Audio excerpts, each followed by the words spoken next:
moving toward it.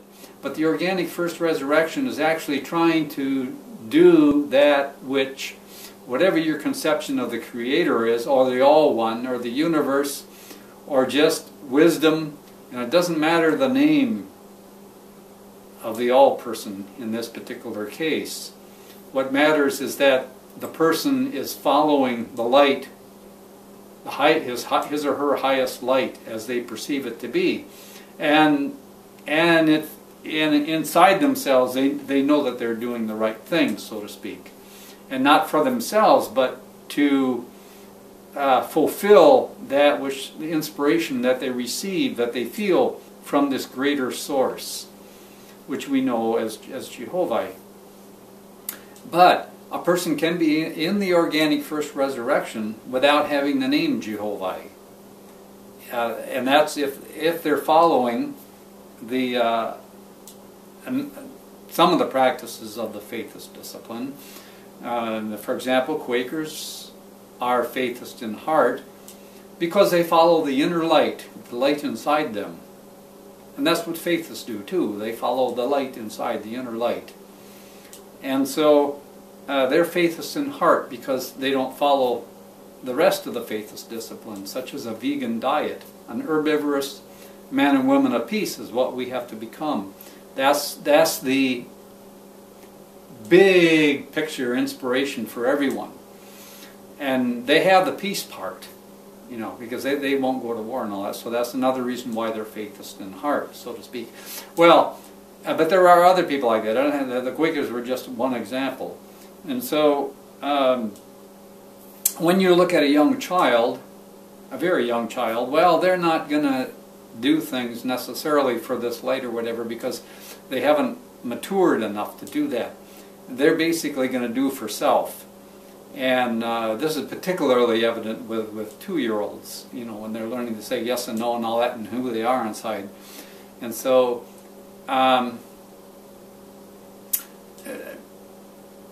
but man, and we recall, by the way, from the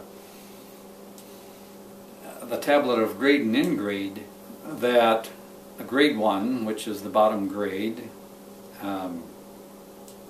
consists also of infants.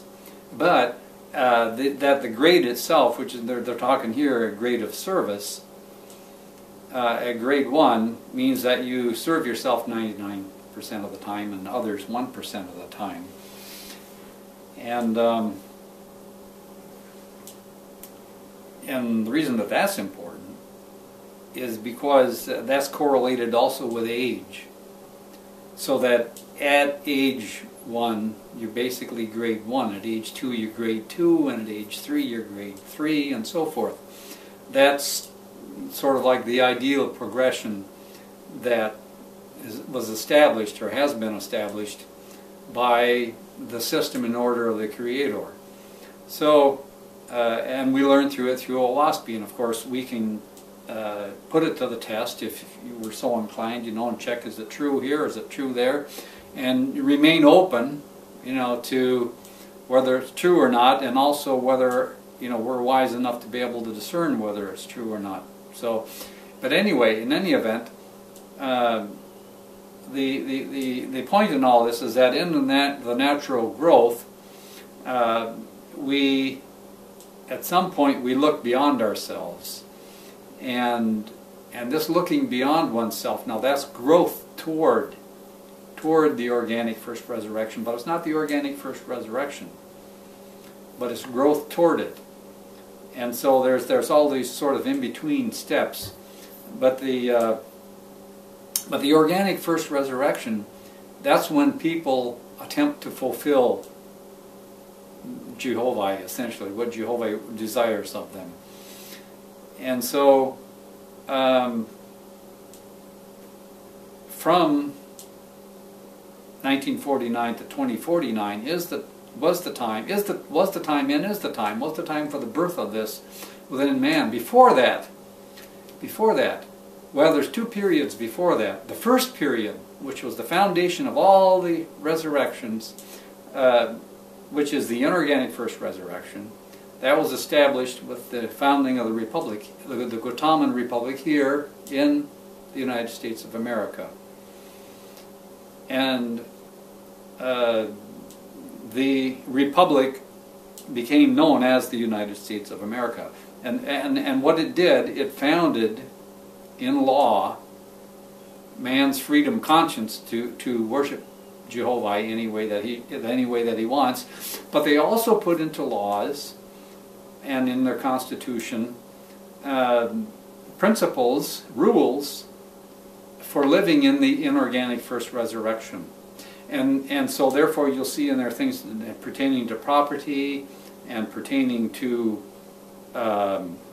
essentially capitalism and that system in order. And so the system in order that we have out in the world today, the Republic Social Order, had been established for the inorganic first resurrection, for their protection, but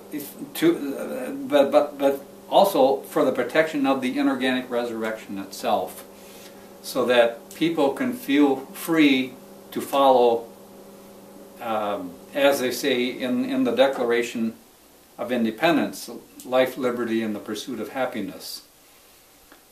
That's the essence, basically, of the inorganic first resurrection, is for self. And now the first phase of that was from when it was founded, and essentially the conception of that was in 1776, and until until 1849, which was some 73 years in the future. Then that was the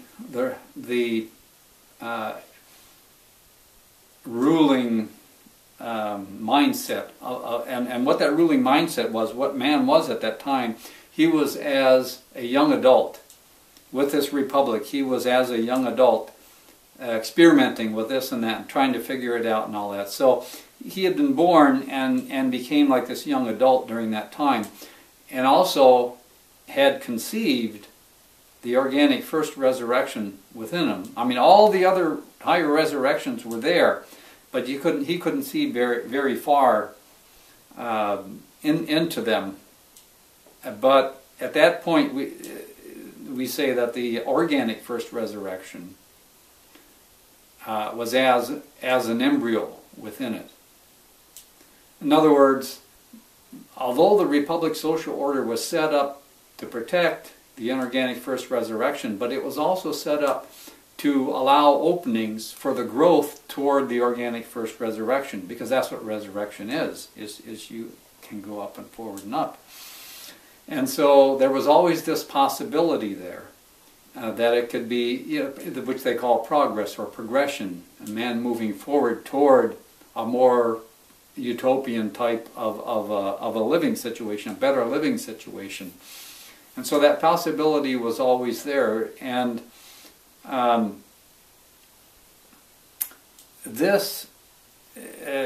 but that's not to say that the inorganic first resurrection, they didn't really, because the organic first resurrection was in embryo back then, they didn't really pay much attention to it. The country itself, the republic itself, and the social order that it created.